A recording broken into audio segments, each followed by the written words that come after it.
প্রিয় নেইমার, জানি না এই বার্তা কোনোদিন তোমার কান পর্যন্ত পৌঁছাবে কিনা, তবে এই শব্দ দুটি যখন কোনো ব্রাজিল ভক্তের হৃদয়ে কড়া নাড়ে তখন চোখের সামনে ভেসে ওঠে এক জাদুকরের অবয়ব।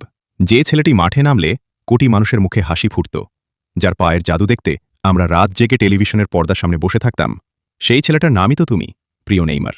তোমার ক্যারিয়ারটা তো শুধু আনন্দের ছিল না, ছিল এক চরম ট্র্যাজেডির গল্প। প্রতিপক্ষের বুটের আঘাত, বারবার ছিটকে যাওয়া ইনজুরি, আর মাঠের বাইরে ট্রল সমালোচনার ঝড়, সবকিছু তুমি একাই শুয়েছ।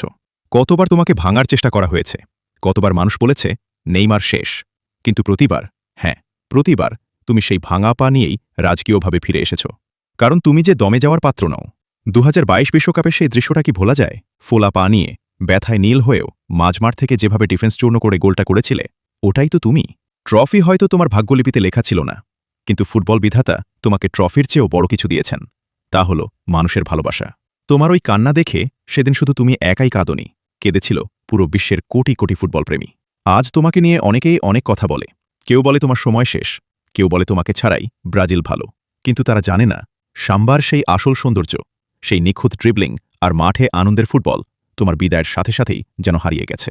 ফুটবল বিশ্বে হাজারো তারকা আসবে, কিন্তু 10 নম্বর জার্সিতে ওই জাদুকরী হাসির নেইমার আর একজনও আসবে না। প্রিয় নেইমার, শেষবারের মতো আমাদের আর একটা চাওয়া, আরেকবার চেনা রূপে ফিরে এসো। ট্রফির জন্য নয়, সমালোচকদের জবাব দিতেও নয়, শুধু আমাদের ফুটবল দেখার আনন্দটা ফিরিয়ে দিতে আরেকবার ফিরে এসো জাদুকর। আচ্ছা, নেইমারকে ছাড়া কি আসলেই ব্রাজিলের সেই চিরচেনা রূপ কল্পনা করা যায়? আপনাদের মনে নেইমারকে নিয়ে কি আবেগ কাজ করে? কমেন্টে আজ মন খুলে জানান।